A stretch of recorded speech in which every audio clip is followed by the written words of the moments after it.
Welcome to Tripod, our travel retail themed video podcast series in association with the SEVA Group. I'm Martin Moodie. I'm Roger Jackson.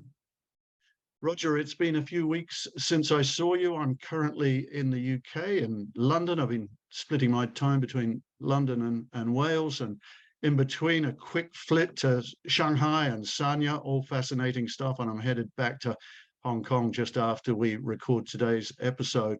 So I've been on the move. I've seen a few duty-free shops along the way, and I continue to see more and more people in them, albeit having been in Shanghai.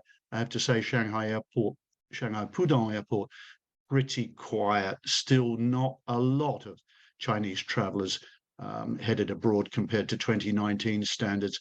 How are you reading things in the market overall, and anything standing out for you in the trade at the moment? Yeah, we've been doing a bit of travel as well. I was over in Singapore, obviously for TFWA, and in out of DXB, where I'm based in Dubai. I think optically, Changi was very, very busy. Very busy. You wouldn't have known it could have been back in 2019 if you'd not known different. And when I look at DXB, Martin, exactly the same. Massively busy, transit busy. And from what I'm hearing coming out of DXB, they believe by the end of this year, they'll be very, very close to that magic number from 2019. So I think passenger number wise, apart from the Chinese airports and a few other little parts of Asia, which are still just waiting to get back up to full capacity, I think things are looking really, really strong. Traffic in Europe. Also, I know you're obviously based in London at the moment, but I think traffic in Europe's looking really good, and the US. So I think, we've got a little bit more of growth back to get to 2019 levels. But I think by the end of 2023, I think we're going to be really close. Good to hear. Well, that's a good moment, I think, to move on to the second part of the program, which is to bring in our special guest.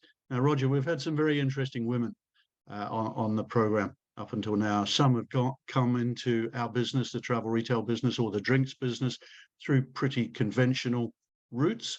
But today's guest might have got there via a slightly alternative path. So shall we bring her in? Yeah, let's do it. So this episode's special guest is Ellen Torvi, the San Francisco-based director of Gold Bar Whiskey, renowned for its California wine cask-finished whiskies. Now starting to enjoy, I'm glad to say, some real travel retail traction after their outstanding local market success of recent years. It's not just the whiskey itself that is distinctive. The brand's signature gold bar packaging and bottle are dazzling standouts in any bar or on any travel retail shelf. In this case, at least, all that glitters is indeed gold.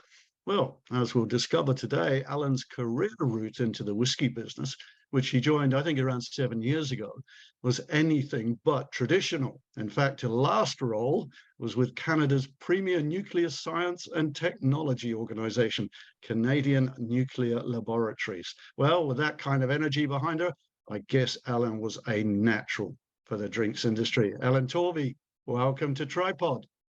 Thank you, Martin. Thanks, Roger. Thank you for having me. It's a pleasure. Great to be with you. And I'm going to pass over, as always, for part one of the program, Ellen. We're going to talk a little bit about your growing up and your career development, and then we'll have some fun. Later on the program, we'll take you to our resident desert island with duty-free status, of course. Over to you, Roger. Ellen, we always start from the beginning. So could you tell us a bit about where you were born, where you were raised, and some early memories? Oh, sure, Roger. Yeah, well, I'm from rural Canada. My parents met and married in Malaysia, actually, but they were back to the land city folks who went to rural Canada near Pembroke, Ontario. And we had huge gardens. They raised chickens. We had honeybees in hives. We had, in the springtime, they'd tap maple trees for maple syrup. It was a really happy childhood. I rode horses competitively and worked at the local riding stable, mucking stalls and grooming horses from a very early age. I don't think I could even lift a hay bale then. It was a really happy childhood. And I had a look before we started around your education, and I think it's fair to say it's varied. Tell us a bit about that and the different disciplines and the geographies that you studied across. Sure, Roger. So yeah, I mean, I was really fortunate to study at 4 universities in 4 different countries. I started at Carleton University in international business.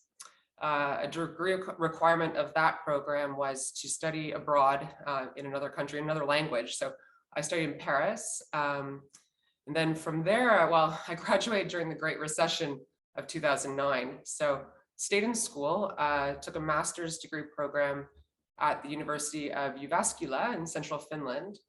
And that was a master's of science in business and economics. It was focused on corporate environmental management. So, essentially business studies, but with a focus on sustainability, which was actually a really new concept 15 years ago, for business at least. And from there, I tacked on an exchange to Thailand, where I took gender and development studies. So yeah, amazing opportunity for me. Yeah, it really is.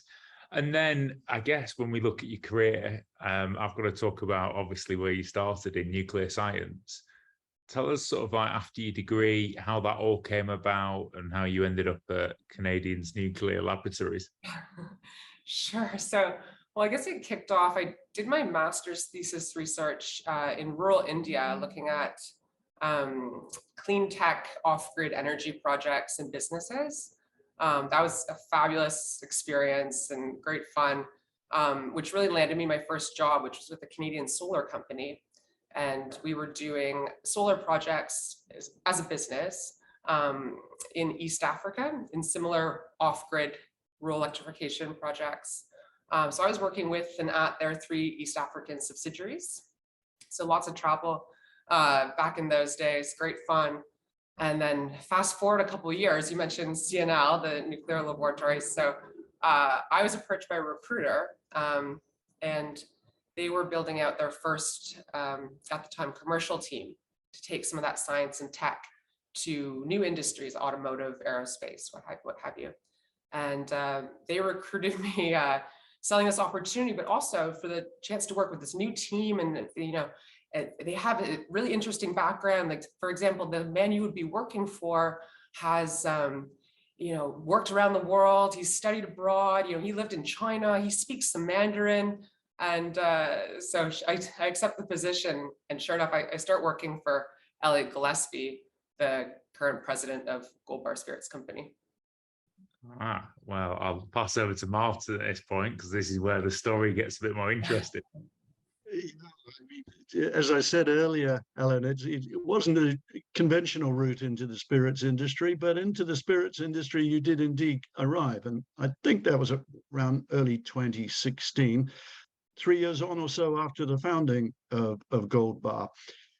How the heck really did that come about, and what drew you from one very different sector into this exciting world that you now inhabit?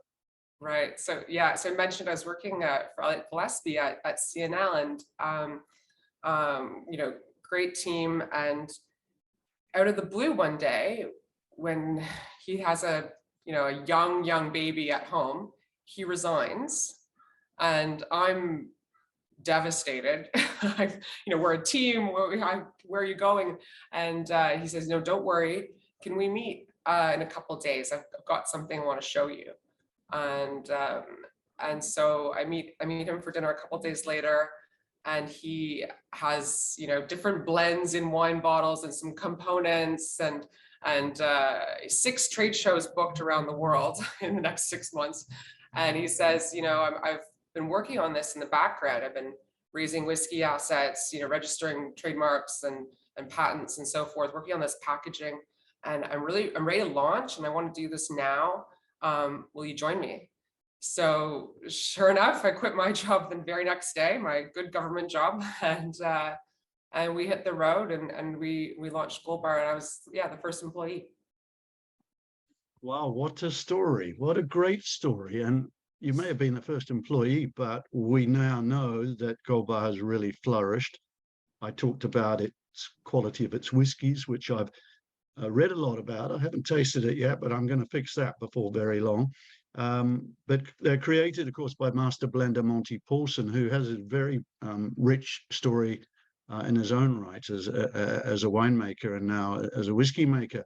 But you're also notable for this unique Lady of Fortune coin, right? That's hand pressed into each bottle, which evokes and symbolizes prosperity, etc. So tell us a little bit about that journey since you joined, and the success that the company's enjoyed, and what, in your view, has been the key to that success story. Sure. Yeah, absolutely, Martin. We're so fortunate to have Monty Paulson crafting outstanding liquid, as outstanding as the Gold Bar package. Put a lot of work into it, and he's taken us with eight gold and double gold awards in tasting for the liquid. So we're constantly improving and working on that liquid. We call ourselves whiskey first, packaging second. And we've got some really exciting new releases this year, so I do really want you to try it. But you mentioned the coin, and that is a great reminder to me on all the challenges and struggle and everything it symbolizes, actually, that we've experienced over the past decade. And it's not easy, and there's all sorts of challenges with a small team to create a global brand. So we've had to go from design and concept to create a global supply chain, securing routes to market, then vetting distributors, driving that consumer pull, activating the brand and bringing it alive. It's not something that can be done overnight, and it's certainly had all of its fair set of challenges. But we've seen a lot of success in recent years, and I think some in part due to our prestigious brand partnerships. We have partnered with teams in the NHL and in the NFL. We've got some great entertainment group partnerships, and that's all certainly helped. And I see it every day on social media and at events. Like, our consumers are fanatical for the Gold Bar brand. It's not normal. It's really quite exciting. And I think we have something special. In my opinion, it's in part in the whiskey category. It's disruptive, the Gold Bar brand. It's something different. It's accessible for people who aren't necessarily in the category yet. So we bring new people in, and it's quality, and it's luxury at the end of the day. So I think that's driven a lot of success. I'm proud to say now that we're available nearly nationwide in the US and about 20 markets globally, including GTR. Certainly some of our prestigious GTR listings have contributed to that success. Love activating in retail in GTR. And yeah, but I think a lot of success is still yet to come for the Gold Bar brand, where I'm really excited that we'll be opening our first visitor center experience this summer. So we'll be able to welcome those enthusiasts to our home on Treasure Island in the San Francisco Bay. It has the most stunning view of the city. And you give people the opportunity to really connect with the brand and experience it on a whole new level. Yeah. Just before I hand back over to Roger, Ellen, a couple of quick questions on some of the things you've said. In terms of Gold Bar whiskey, are you extending the portfolio into other spirits? Yes, yeah, we have some exciting new releases coming out this year. We have 3 core SKUs, 3 core brands in the Gold Bar portfolio, and we also make Pacific House Gin, which I have here at our distillery. So 2 distinct brand portfolios, and 4 core SKUs in each. Yeah, and my other question was about geographies. You said you've spread into multiple international markets. I would have thought with the gold component, Asia in general and China in particular must beckon at some point, and certainly Roger's region, the Middle East, where of course gold, you walk into any travel retail and duty-free store, there you'll see gold as an integral element of the mix and of the culture. So how do those markets shape in your projections? Certainly, they have been key priority markets strategically for us since the inception of the brand. I mentioned Elliot has work experience and has lived in China, and yeah, that certainly has. We certainly have our sight on it. We certainly want to take care of our home market first and build at home. And we see, from our social media data that it's really not just a California brand. We get traffic from all over the world visiting our site, going to the Find the Gold Bar page, and we have importers in both regions.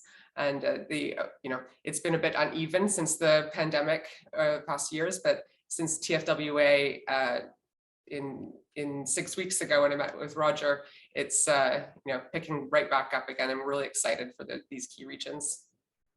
Let's see. Ellen, you spoke a lot around some of the people who have been part of the journey with you. Who would you say would be your key influencers, mentors, or friends? And it doesn't have to be work either, that have been along with you on your journey so far? Oh, good question, Roger. Okay. Certainly my mother is a key influence. I have to plug my mom, Ellen Torvi. So she is super active in her community. She's involved in all kinds of projects related to social justice and relocating new Canadians. And I guess she inspires me to just keep that fire in my belly and that determination and perseverance. So certainly my mother has been an influence. And then of course my mentor has been Elliot Gillespie. I've worked for him now for nearly 10 years, learned so much from him over the years. His energy and charisma is unmatched, and his grit is unmatched. Learned about perseverance as well from him quite a bit. And yeah, I'm just so grateful for the opportunity to have been able to take his passion project, really share it with the world, and do that under his guidance and leadership. Okay, all right. Well, it's been a fascinating story and journey, Ellen. As I mentioned earlier, we're going to have some fun now. We have a resident desert island. It has offshore duty-free status, and we're going to fly you there on our very high-class, albeit low-cost carrier, Tripod Airlines. We're going to give you some creature comforts while you're there. So let's begin with the obvious one, which would be a duty-free item. We'll give you two in case you want to take one of your own products. But what would they be? Okay, well, since it's right here on top of mind, I'll take Pacific House Gin. Thank you, that's very kind. I will take Pacific House Gin. I'll take this umami expression. Hopefully there's some citrus I can find on this desert island. Maybe I'll find some light tonic water, lots of ice, and then I'll have a refreshing beverage on arrival. For my second item, I will take, has to be something skincare related, right? We'll take Egyptian Magic. It's a miracle cream. It literally does everything. Yeah, it does very well in duty-free, actually. It's a very, very interesting product. I think it did very well on Emirates for a while, Roger, from memory. Yeah, I remember it on Middle Eastern carriers. Yep. Yeah, no, it's very big. It's big in the UK as well. Yeah, it's a fantastic product. All right, great choices. So it feels like you got your skincare routine sorted, and obviously duty-free. We also will like to take some music for whilst you've obviously got your gin. So what piece of music would you like to take? Can be an album, a single, and why would you take that? Okay, Roger. Let's bring along Paul Simon's Graceland album, because that's, maybe I'll meet new friends. They'll surely know the album. It's just good vibes. Day to night. Great choice. Great choice. You'll have made Martin's day here by picking that. So yeah, I was Lionel Richie, Ellen. So when me and Martin did this, so Martin, I went down in Martin's estimations when I picked Lionel Richie. Anyway, So along with Paul Simon, you can also take something to read, whether it's a book, poetry, whatever you want. What would you also take to read? Okay, well, I'll probably crush the Moodie Davitt Report on the flight over. So I suppose I will bring along something written actually by a Bay Area author, Camper English. He's just released a book called Doctors and Distillers. And it's, maybe a bit of a geeky read for the beach, but it's all about the history, the medicinal history of everything nearly on our bar. Sounds good. I'm gonna have to look that up. And then obviously to go along with your duty-free items, your music and your book, you can also have a dinner. And you're allowed to invite 3 guests. They can either be from history or living today. So which 3 people would you like to join you for dinner, and why? Oh, Roger, that's controversial. Could lose friends over this question. So I better go with someone or 3 folks that I don't know. Let's invite, please, 2 first ladies. Let's bring Jackie Kennedy and Eleanor Roosevelt. And to round it out, let's invite Anthony Bourdain.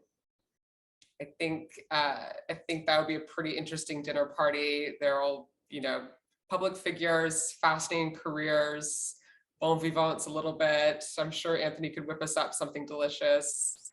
Yeah. Very good. It'd be very interesting to see how those 2 particular first ladies would get on. So I think you might have to be the mix there to keep the conversation going, but it would certainly be a fascinating trio. Up for the challenge. Yeah, up for the challenge. Okay. Well, Ellen, you've been an amazing sport coming on the program, having some fun with us, and also telling us a lot. And we discover a lot about our guests and about the great companies they represent as well. So thanks for all that. As a little reward for all that, we're going to fly you to your dream holiday destination of choice. What's the number 1 place on your bucket list, and why is it there? Okay, good question, Martin. It's very kind of you to offer me that holiday. My bucket list choice has to be Lebanon.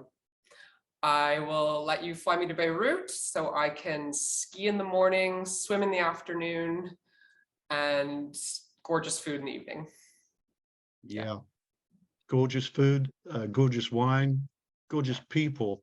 It's an amazing place. Roger knows it well. I know it well, and it's been through tough times of recent, but it will bounce back, because they're such a vibrant people, and it's such a beautiful place and beautiful culture. Can't wait. Yeah. All right. Okay. Once you see our airline, Ellen, you may not be so keen, because that's a long old flight, but we'll get you there in some kind of style. Ellen, you've been absolutely brilliant. I hope you've enjoyed the experience. We always love getting to know people and getting to know companies in a slightly more informal way than we see across other sections of the media. So it's been great fun, and I thank you for that. I'll pass over to Roger for the final word. Ellen, it was great to obviously meet you properly for the first time at TFWA Singapore and find out all about you and obviously your product as well. So thank you so much for sharing that. I think you've probably got the most unique career history that I think we've had on so far. We've had some interesting ones, but just congratulations on all your success. I think, I've worked in the industry quite a long time, and everything I'm seeing tells me it's going to get even bigger. So I'm really looking forward to watching all of that unfold. Oh, thanks, Roger. And thank you, Martin. It means a lot coming from 2 industry veterans like you. Really appreciate the opportunity. Thanks so much. Too much of the veteran, Ellen. I'm probably a super veteran. Roger's still a spring chicken, as my mother would used to say. So, but indeed, it's been great. And listen, besides everything else, you've got a product that is just really distinctive, where we can say it does stand out from the pack. And it's not just the packaging, of course, as you said, great juice inside. We look forward to sharing a dram or 2 with you at some point in the future, and anything Roger and I can do to support you in the future, count on us. Ellen Torvi, thanks for being on Tripod. Thank you. Okay, Roger. Well, that was Ellen Torvi, another great guest with a real story to tell, her own personal story, and a unique and very, very distinctive product story. I think it's amazing. I was lucky enough to be introduced to Ellen about 6 weeks ago at TFWA Singapore, Martin, and I think, which is when I asked her to, kindly join the podcast, because I thought she'd be a fascinating guest, and we've got a good mutual friend. And when she told me the story and she gave me, a version of obviously what we just spoke about with her, I just couldn't believe it. If you think around the bravery of, one, switching industries, people go from confectionery to maybe liquor, or liquor to tobacco, which we've had a lot of guests who've all done that. Not many just go from being in nuclear power to decide to set up a whiskey brand from scratch. And what really struck me with the Gold Bar story, and obviously Ellen's huge involvement in it, was that they've really built a large-scale business. There's a lot of people who've had the idea to set up their own brands, but they've tried to do it in quite a small, more family-led business style. They've really built Gold Bar, as Ellen explained, like it is going to be in the top 10 spirits. And I think that's what really excites me about their brand. When she spoke about route to market, she spoke about production, she spoke about distilling, supply chain. They have really, really gone and built a really, really significant project there. And I think the quality of their liquid tells you everything you need to know. And I'm sure that comes from their background, which is in nuclear science. It's all about planning and making sure process is in place, or you are going to have a big mistake on your hands. So I think their brand is one to really watch out for, and why I think Ellen's absolutely fantastic is what they've built is really, really special. Yeah, I suspect one or two travel retailers around the world, and probably around my region of Greater China, are going to note this program, and wouldn't be surprised to see Gold Bar appear on a lot more travel retail shelves going forward. All right, Roger, it's been great to be back with you. Thanks for a fine conversation with Ellen Torvi today. Take good care. But from me, Martin Moodie, now I'll say see you next time. See you next time.